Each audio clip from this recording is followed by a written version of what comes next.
Hello, everyone, and welcome to Police Off the Cuff Real Crime Stories. I'm your host, retired NYPD Sergeant Bill Cannon. You know, folks, since the kidnapping of Charlotte Sena, we were all of us had sort of a good feeling again that she was recovered, captured, alive, recovered. I would like to say. Uh, and of course, the perpetrator was captured. That's really what I meant to say. But she was safe and healthy. However, it's sort of when you think about it, if you're a parent out there and you realize the possibility that something like this can happen when you just simply take your eyes off your child for, in this case, 4 or 5 minutes as she rode her bicycle around this path on the screen you see in the park. And we as parents probably have all experienced losing sight of your child when they were 2 or 3 years old for a minute or seconds, and the panic that would set in. And you can imagine the Sena family when their daughter was missing for 48 hours, and literally the miracle that occurred by the outstanding work by the New York State Police, the FBI, and everyone in law enforcement. Just amazing, because these cases usually do not end like this. They usually end tragically. And on the screen, we have the picture of Craig Ross Jr. And the New York Times, in their headline today on their article about this story, says, "A ransom note and a fingerprint, how a missing 9-year-old was found." Well, although the New York Times writer, his name is actually Jesse McKinley, he wrote a fine article, but that's not all there is to it. You know, that just the ransom note and the fingerprint, really, that was the result of all the previous work that the state police did to get to that point. The geniusness, and again, you may not think it's genius, but if you're in policing, you can recognize how procedurally the fact that the state police put a car on the Sena home to surveil it while this whole thing was going on, very smart, very smart. And again, as I covered the other night with my esteemed colleague, Mike Geary, policing didn't start yesterday. So situations like kidnappings and ransom kidnappings have happened before. So the best practices are always adhered to. And that was one of the best practices, putting a car, surveilling the scene. And that was resulting procedure paid. 4:20 a.m., long before dawn on Monday. This is according to Jesse McKinley from the New York Times. When a driver approached the house of a missing girl in upstate New York, placing a note in the black mailbox before darting off to a dark spider web of country roads. It might have been a note of condolence or sympathy or even a tip. Instead, it was a ransom note, the state police said, one that led to the dramatic rescue later that day of the 9-year-old girl found hidden in a cupboard in a rundown camper just 14 miles from her home. And the story of how state troopers, SWAT teams, and other law enforcement officials came to find the child, Charlotte Sena, began with a lucky break and a possible missed opportunity, followed by old-fashioned shoe leather police work. This is according to the New York Times. A fingerprint found on the ransom note led investigators to the suspect, who apparently dropped off the note himself and left without being apprehended. Through a trooper had been stationed at the house, as I previously stated. Now, folks, as I previously stated, obviously this New York Times writer, again, excellent journalist, but knows very little about policing. Those two things, that the ransom note and the lifting of the fingerprint that identified him, that wasn't the only thing that led to the successful conclusion meaning the arrest of the perpetrator, who you see his picture up on the screen, captured across his face, and the recovery of Charlotte Sena. And I'll refrain from showing her picture anymore, as her privacy, among other things, have been violated so deeply by this case. Because as I enumerated the other night when I did the show talking about the investigative steps to this, one of the most important things, investigative steps in a kidnapping, is the response to the scene and how the police officers respond to that scene, the information they take of the scene, the protection of the scene. In this instance, there was potentially forensic evidence on the bicycle that was left there. How the bicycle was left, was that an indication that she had been physically forced off her bicycle, or did she somewhat place it down? Was it on the kickstand? We don't know any of those things, but the state police do. Now, of course, the interview of the mom who frantically called the police and reported her daughter missing. Now, only really good parents are on top of it that quickly. Her daughter was missing since 6:15. I think the police got a call, 6:45, when the mother was looking herself for her daughter. And the response to the scene, everything went like clockwork after that. The police mobilized. They got the resources they needed to that scene. Enough personnel, police officers, drones, helicopters, dogs, everything they needed, because they knew right away that this was the real McCoy, that this was a potential kidnapping. And they did everything correctly. And to, at this point, just say, again on the screen is Craig Ross Jr., to just say, oh, just two things went right.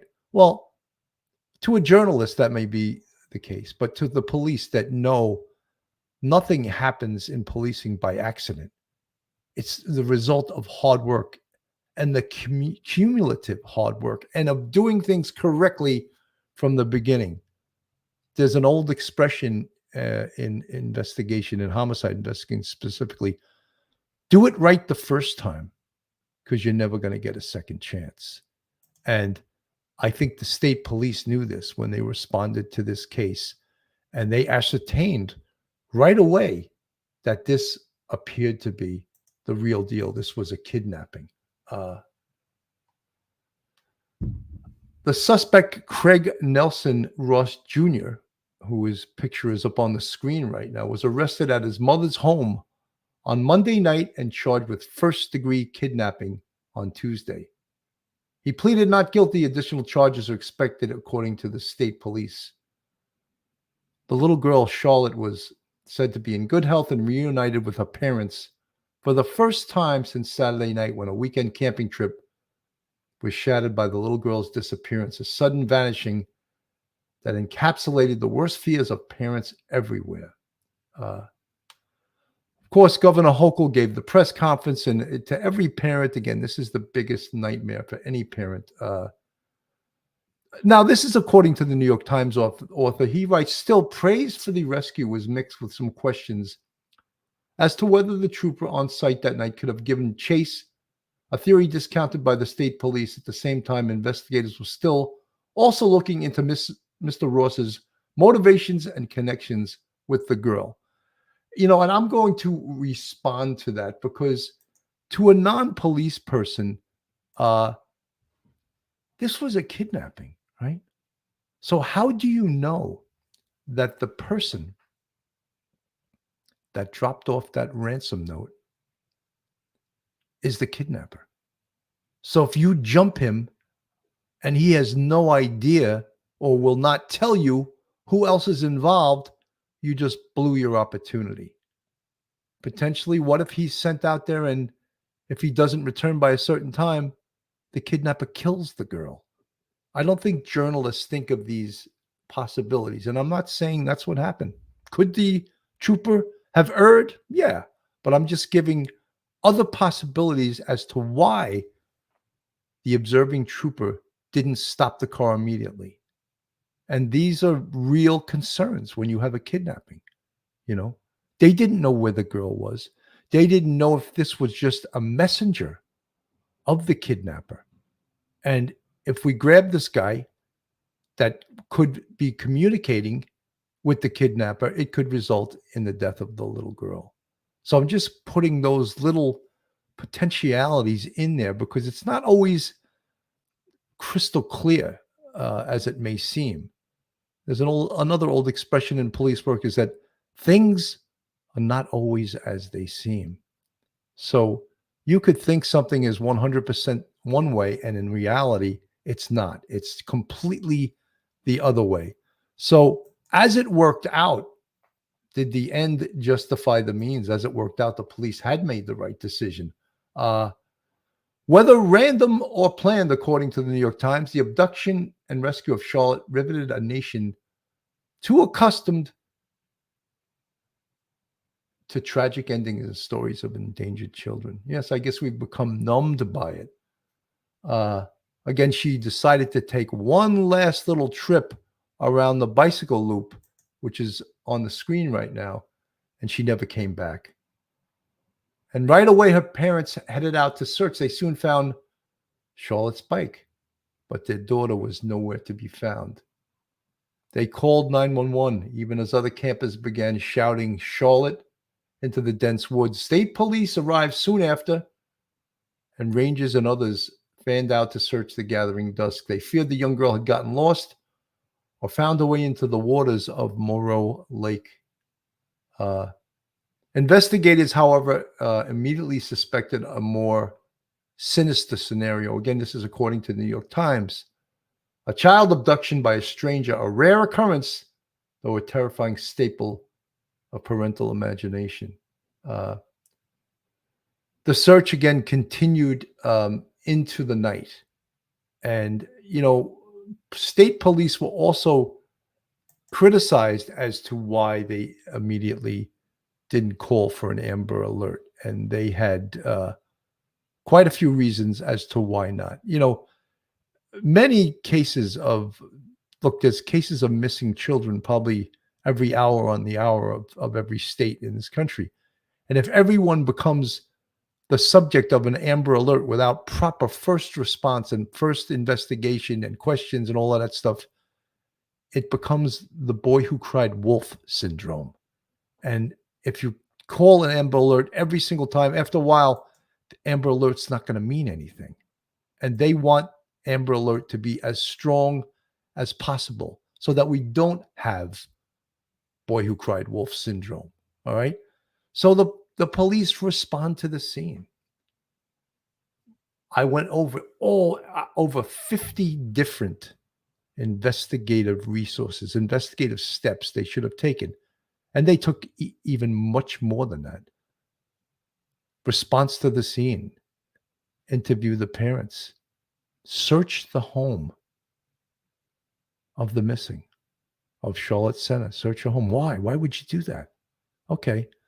I'm not saying that Charlotte's mother wasn't telling the truth, but that is, again, best practices from long careers of being police, of procedures. Search the house. Just as putting a car on the house, you may ask, why would they do that? The child's missing from the park. Did it not pay dividends that they did that? Absolutely. So searching the house, checklist thing that they have to do to ascertain, could the child be in the house? They don't know. They have no idea. They're called to this scene. Again, a checklist, investigative checklist. Let's do it. Interview everyone in that park that you possibly can. Everyone. In fact, freeze the park, close the park, no one in or out at that time. Make sense, folks? Freezing that park, no one's coming in and no one's leaving. Next step, what we found out, brilliant thing is that the park maintains that everyone that comes into that park, a list, because they have to buy a ticket with their name, their address, their pedigree, and their license plate number. Brilliant, right? Yes, because now you're going to send 2 investigators to get that entire list. And let's check that list against who's still in the park. Let's check that list against criminal histories.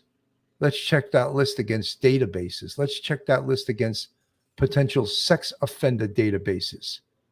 All of these things are investigative checklists that we may say, oh, why are we doing all of this? Because you must cast a wide net, not a narrow net, the widest net possible you must cast, because we're looking for, and this is going to be the goal of this, we're looking for someone who kidnapped a 9-year-old. All right.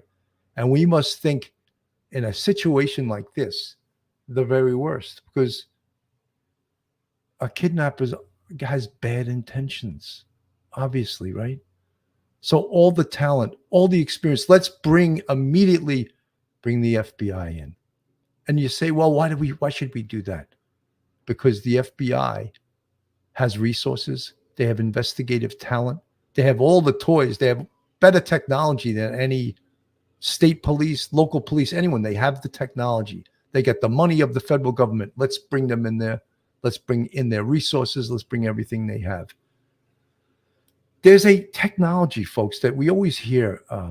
They say, oh, we checked this against this and that against that. Yes, geofencing, and I've mentioned it numerous times. Geofencing is a technology whereby they can pull up every cell phone in that geographic area at a specific time, not just cell phones, other electronic devices, laptops, computers. And let's get all of that information. Same thing. It's a tough thing. All the investigative queries you must do. Let's run the criminal histories of all the cell phones that we collect, their pedigree information, where they live. Again, compare it against the sex offender databases. So yes, the writer from the New York Times, he's perturbed perhaps that the car didn't stop that the person that dropped off the note, but there are reasons for it. Governor Hochul, again, she was the voice of this. She gave the press conference, and she was quoted as saying, "I promised her parents will find their daughter," said Miss Hochul, who has 2 children, including a daughter. She's all of our daughters. We all felt that way, I think. But after 24 hours went by and then 48 hours, we thought that the worst. We thought the worst was going to happen. Mr. Ross, who's, again, picture you see on the screen, a longtime resident of Saratoga County, had at least one prior brush with the law, a 1999 arrest for driving while intoxicated, which resulted in his fingerprints being taken. His mother, Joan, lives in a town of Milton, New York, about 20 minutes from the Sena's home, in a worn, prefabricated home. So a neighbor who's lived next to the Ross family for years said the family, with an absentee father and 4 children, was often chaotic. The neighbor, who did not want his name used because of the sensitivity of the situation, recalled a hungry young Craig sometimes coming to their house for meals. By Sunday night, hundreds of searchers and investigators from local sheriffs, deputies of the FBI were on ground at Moreau Lake State Park. Bloodhounds, boats, and aerial units searched the woods and the water. Exhausted family members asked for help on social media. As each hour went on, the hope that she would be recovered alive got less and less and less. So state police had no comment on the report that an arrest was imminent, but they were on top of this case all the way. For some reason, this particular vehicle that stopped, again, looked suspicious to the vehicle. We're talking about the vehicle that dropped off the note into the mailbox. Now, this is where the New York Times writer wonders, was this a huge mistake, or he's looking for a reason why the cop or the state police officer didn't immediately pull the car over and identify the individual. We may all ask that. However, we realize, those of us in law enforcement, this was a kidnapping. So how did we know this was the kidnapper? What if it was the kidnapper and he refused to tell us where the child was? So now we have so it's 50 of one, half a dozen of the other, as they say, right? And was that the right decision to make? If in fact that's what occurred, was that the right decision to make? So I don't think we can criticize at this point that the officer, the state police officer, should have jumped him right away. And that seems like potentially Yeah, maybe it would have been the right move to make, but also there were risks to that. There was a great deal of risks to that, especially the fact that the child, we had no idea the whereabouts of the child at that time. And that's where the risks come in. So in a kidnapping, officers are trained how to respond, what action to take. I'm going to play this from News Nation. Bring in now News Nation legal contributor Jesse Weber. All right, Jesse. So we know that this man is now in custody. What is likely next for him? Yeah, first let me just say remarkable work from law enforcement. I cover these cases all the time. We do not get this outcome all the time. So it was such a great relief to find out what happened. Now let's talk about what he's facing. So now it's trying to understand exactly how all of this happened. He's facing a first-degree kidnapping charge. One of the reasons he's facing that is because of that ransom note. In New York, if you abduct somebody with the goal of obtaining money, that is first-degree kidnapping.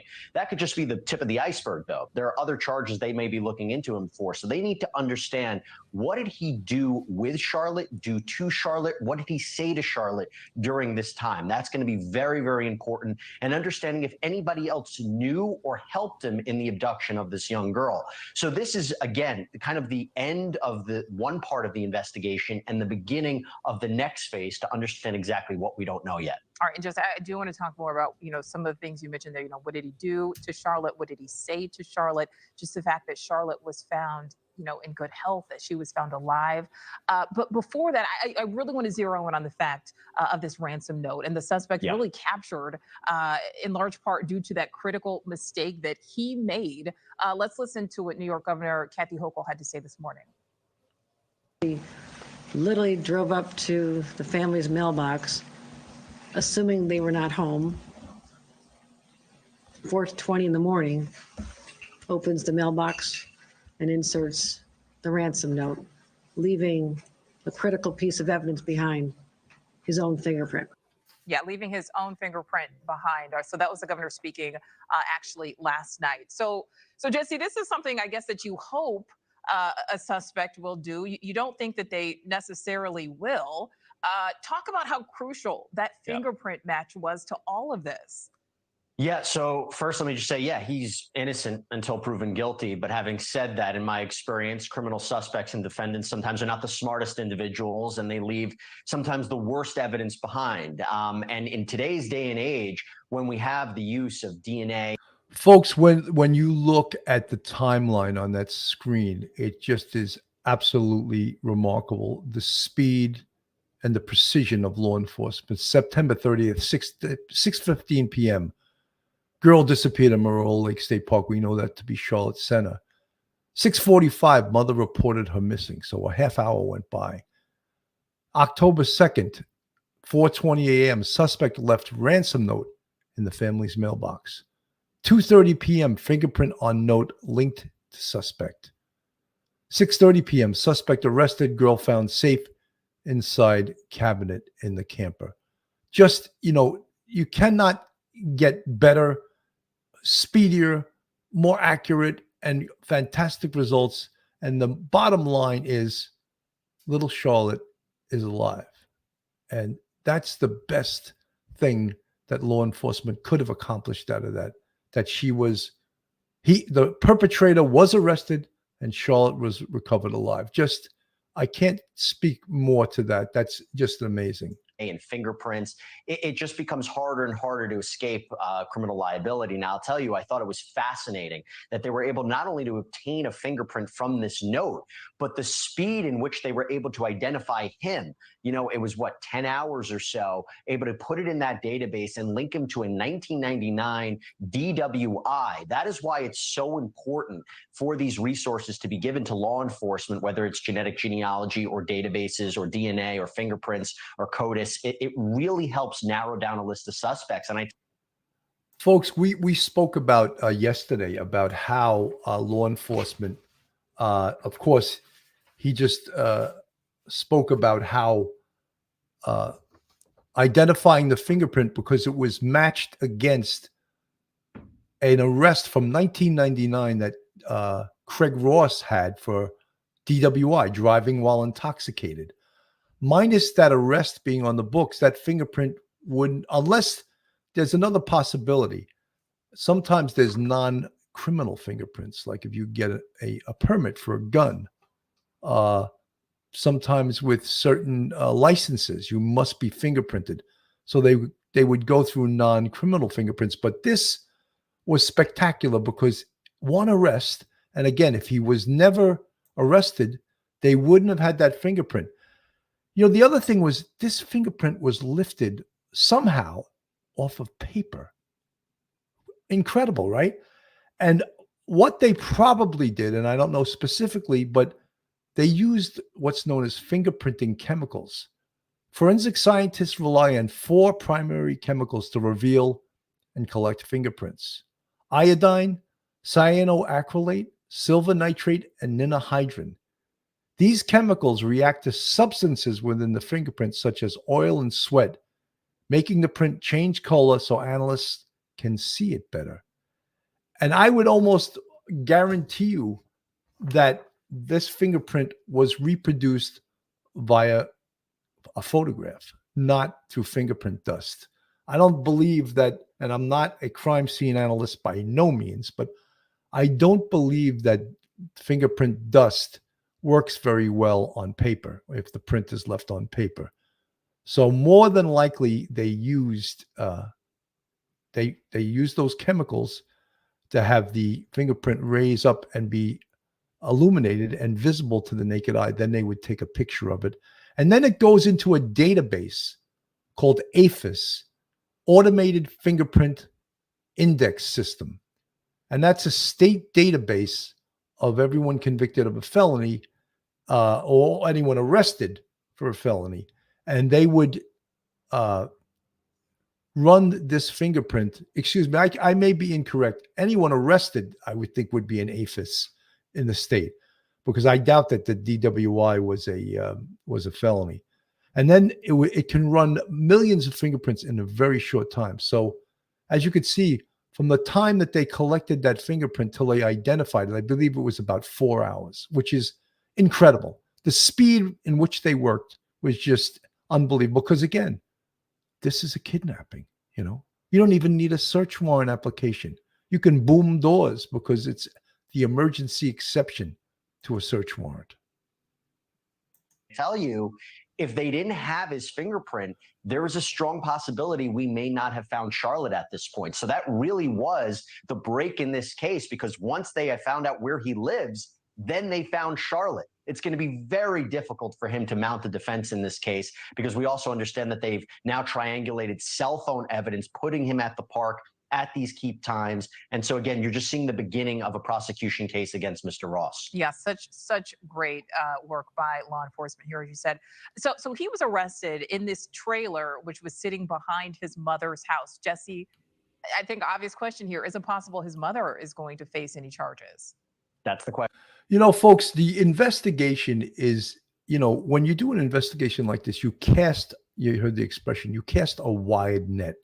You don't just get the information, get the evidence against one person. You think bigger than that. You think the potentiality this person could have had other people involved. And that's why connecting the dots between the cell phone information, his vehicle, where was he staying? Once they got him identified, there are databases that investigators can use. There's one, I believe, called AutoTrack or Faces of the Nation that can actually pull up every single address you ever lived at in your entire life. Pretty intrusive, right? Well, law enforcement has access to that. Every license you have, every place you've ever worked. Also, you're an open book. Everybody's an open book. These databases are law enforcement only, but they have the ability to do that once he's identified. DMV, Department of Motor Vehicle, can identify all vehicles that you own and the vehicles, where are they registered to, the addresses they're registered to, all right? Historically, how about all the vehicles you ever owned, which will also give us more addresses. In addition, in these specific databases, we can find out who your relatives are. What are their addresses? Because if you're going to take off, if you're going to run, or if you're going to hide a kidnapping victim, it makes sense that you may use a home that belongs to one of your relatives. So all of these things are in databases, law enforcement only. So all of these things are being done simultaneously with all other kind of investigative techniques. All right. Again, they mentioned the cell phone. I mentioned geofencing. We mentioned every car that would go into that park was identified, and the pedigree of the person and a license plate number was written down. I don't know at this point, did he drive into that park or did he walk into the park and pull her out of the park? We don't have that information yet. However, you still must go through all of these investigative steps, because one of them, like we saw, guarding the home of the Senas, resulted in positive results in identifying a note left in their mailbox, which was a ransom note, which through many different steps identified the perpetrator in this case. Question I have, and that's the question they're going to be interviewing her about. Now, clearly she can lawyer up, but hopefully she doesn't, and she's cooperative with law enforcement, but that's going to be the question. Now, I will tell you, it wasn't like he was holding her captive for months. This was only a few days. So what exactly did she know? Our understanding is she was found in a cabinet. Maybe he was concealing this from his mother. Then again, in these cases, sometimes we have to see, did they have any help to perpetrate this crime? And that's the question I think they're going to be asking this mother. You know, and just because of the potentially sensitive nature of this investigation, is it possible the general public may not ever know, you know, what may or may not have happened to Charlotte during, you know, these 48 hours when she was missing? That is very well possible. Having said that, if we see charges filed against him that have a specific nature to them, without knowing the details, we may piece together what may have happened. Now, again, thankfully, it appears that she wasn't injured in any way, and hopefully it stays that way. If it goes to a trial, we're going to obviously learn more details. But at this point, we may not know everything that happens, but slowly we may understand. Thank you for watching. So, pretty good report by News Nation. We may never, of course, we may never know all the details of what occurred, also because of the sensitive nature of this and the fact that the kidnapped little girl, Charlotte, is only 9 years old, and there's certain things that we may not, or the parents may not want out there. The little girl has to go back to school, right?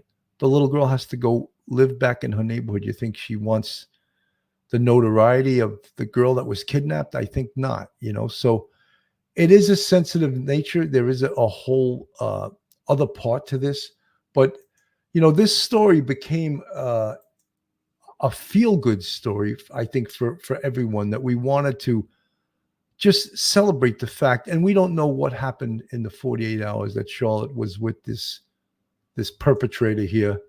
We don't know what occurred, but we do know is that Charlotte right now is alive, and that is an amazing thing.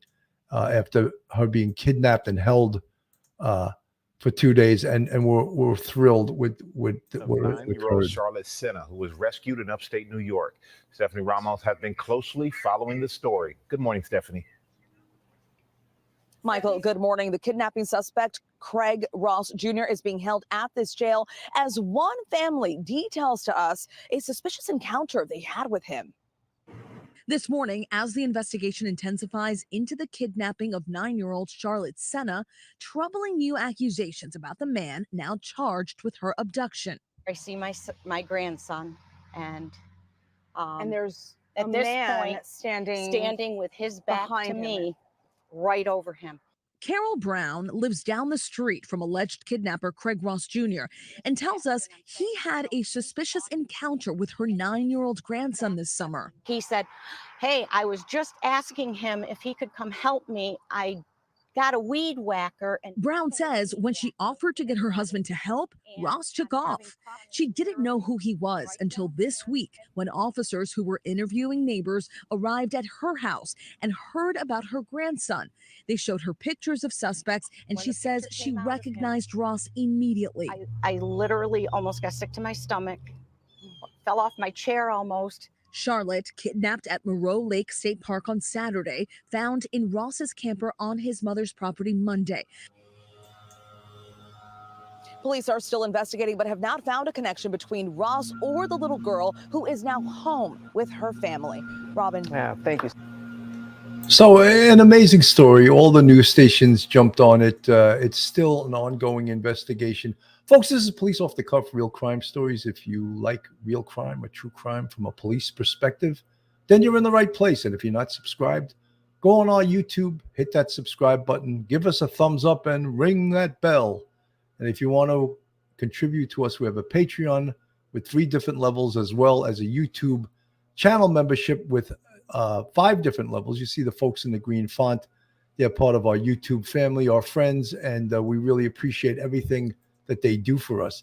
Folks, if you're looking for a great attorney in the New York City metropolitan area, then Joe Murray is your man. Joe Murray is a retired member of the service, a retired police officer, and a fantastic defense attorney. You can reach Joe on his cell phone at 718-514-3855, or email him at joe@jmurray-law.com, or go on his website, jmurray-law.com. Not only is Joe a fantastic attorney, but a huge supporter of the Police Off the Cuff podcast, and we really appreciate everything he has done for us. So, folks, where are we going now? We spoke about this case as far as the prosecution. Well, kidnapping first degree, and it's that because it was kidnapping for a ransom, and it raises it. He could do, theoretically, he could do the rest of his life in prison. And obviously, this guy's got other problems besides his criminal problems. But, you know, just the thought that he did something like this, that he thought that he could get away with kidnapping a little 9-year-old girl, and then he was going to get a ransom. That's scary. That thought that he actually thought, I could get away with this. I'm going to kidnap this little girl. If he got away with it once, did he ever try this before? That's a question I have. Was this a first time thing? I'm going to play a little bit of Ashley Banfield just to hear all the different perspectives some of these news stations had on this case. He suffers from MS, multiple sclerosis, doesn't get around very well. He's charged with 1 count of kidnapping, and one of his neighbors says that in July, her grandson was nearly kidnapped by him. Police showed her a picture of that man, and she said, that's him. That's the man that tried to kidnap my grandson from our front lawn. He also has an 11-year-old daughter and 2 adult sons. Of the adult sons, one of them told Fox News, I hope he dies in prison. The 11-year-old daughter, who knows? I hope she is safe. And I hope she has been safe growing up with him, if in fact he is the kidnapper. I want to go to Brooke Schaefer. She's our News Nation correspondent who is live outside of the Saratoga County Jail, where that man is locked up tonight. You had a chance to talk to that neighbor. I think her name is Carol Brown, Brooke. Yeah. She lives on the street, just a couple houses down from the home where they found that 9-year-old girl. She said that she had seen this now accused kidnapper around before. She said she had a somewhat uncomfortable interaction with him. She didn't really want to talk about it too much, but here's what she said. Take a listen. Yeah, I had one interaction, and it was very uncomfortable, and I don't want to talk about it. Never in my wildest dreams did I think that anyone that I've ever seen, or I just can't fathom an individual being capable of such a hideous thing. Again, that neighbor not really wanting to go into details about what made that interaction so uncomfortable, as she described it. But really, people who live on that street just in shock to learn the news that this little girl was kidnapped and was hiding in a trailer just steps away from their own homes. Ashley? What about the family? You know, I recall last night Governor Kathy Hochul being very tight-lipped about the family, saying they will share if they want to. That gave me a chill up my spine, given the fact that who knows why a grown man kidnaps a 9-year-old girl and holds her. But we all have our suspicions. What's the family saying?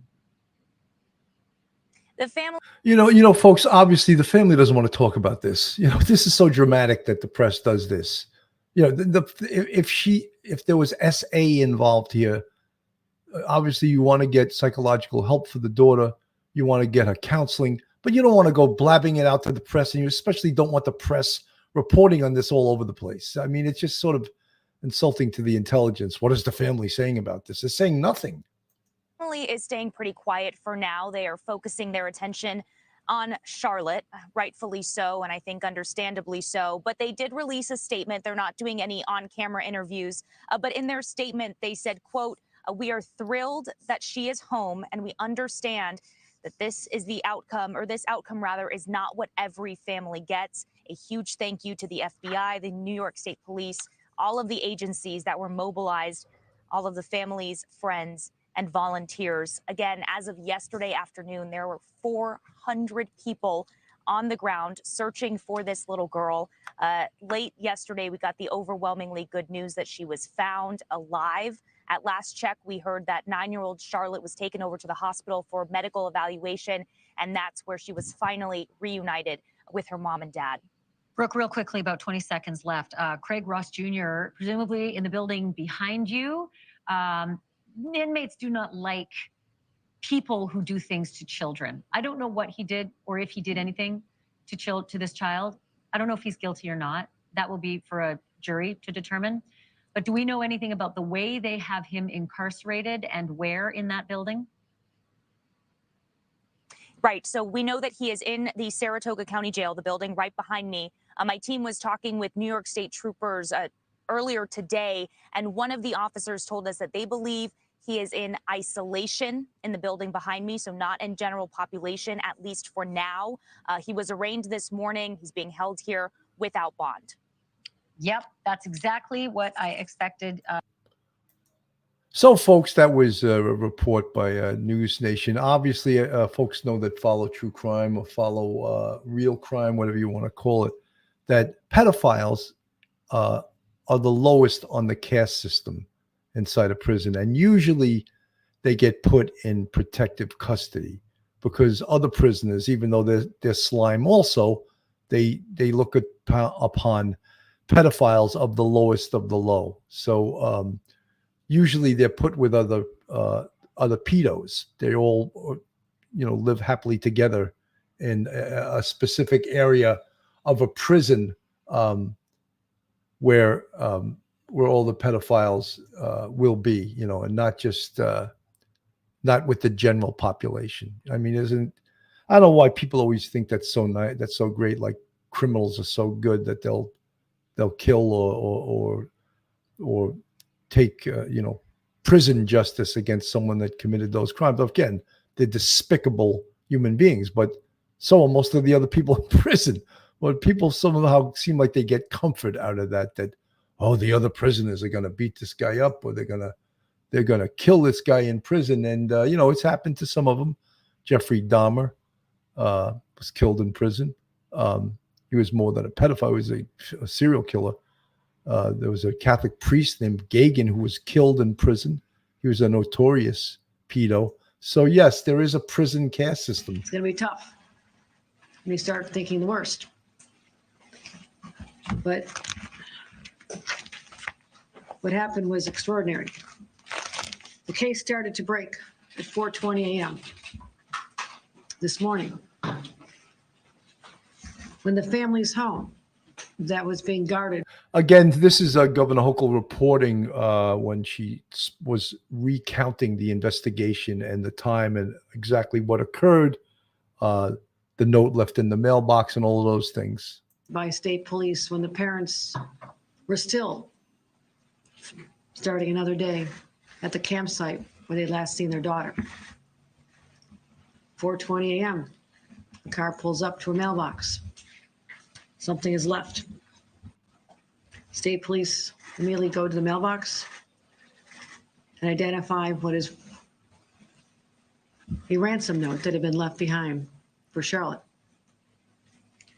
State police worked diligently trying to find a match for a fingerprint. First one tried and wasn't successful. Second one was to identify any other prints in the New York State database that would be a match. The hit came at 2:30 in the afternoon. There had been a DWI in 1999 in the city of Saratoga. A fingerprint was found that matched what was found on the ransom note. So, a little more research work to identify the location and identifying the fact that there was a home they could visit. They found a double-wide house with a woman, the suspect's mother, The suspect lived in the camper behind. They had what they call a dynamic entry, a tactical maneuver, and within the camper, they located the suspect. After some resistance, the suspect was taken into custody, and immediately the little girl was found in a cabinet, cupboard. She was rescued, and she knew she was being rescued. She knew that she was in safe hands. Her parents were immediately notified. This occurred at 6:32 this evening. The suspect, 47-year-old male named Craig Nelson Ross Jr., is still being questioned. At this moment, charges have not been brought, but they are fully expected. Her daughter was transported to local hospital, as is customary, and that's all the family wishes to reveal at this time. But they are united. She is in good hands. She appeared to be outwardly physically unharmed at the time, but we'll leave the rest of just information about little Charlotte to her family at a time they deem appropriate. So, folks, that's recounting the investigation of what occurred. Again, he's being charged with kidnapping first degree. There's a good chance that, again, he's innocent until proven guilty. If convicted, he could do the rest of his life in prison. What is released as per what occurred during those 48 hours, in a way, I hope it's not released. And I hope nothing happened to her. But if something did, I hope they keep that private. There's no reason that the public or anyone else needs to know that except her family and law enforcement. There's nothing better than the press would like to put that all out there. And hopefully, as I said, they won't report that. So, folks, that is my report for today. I'm going to be on again at 7:00 tonight. I'm going to do a follow-up on Ruby Franke and that case, Jody Hildebrandt, and of course Kevin Franke, because it looks like the husband of Ruby Franke is a little more involved than his attorney would have everyone believe. Anyway, folks, thank you so much for tuning in this afternoon. Police Off the Cuff, Real Crime Stories, your host, Bill Cannon. Have a wonderful day, and I'll see you tonight at 7. One episode just ain't enough.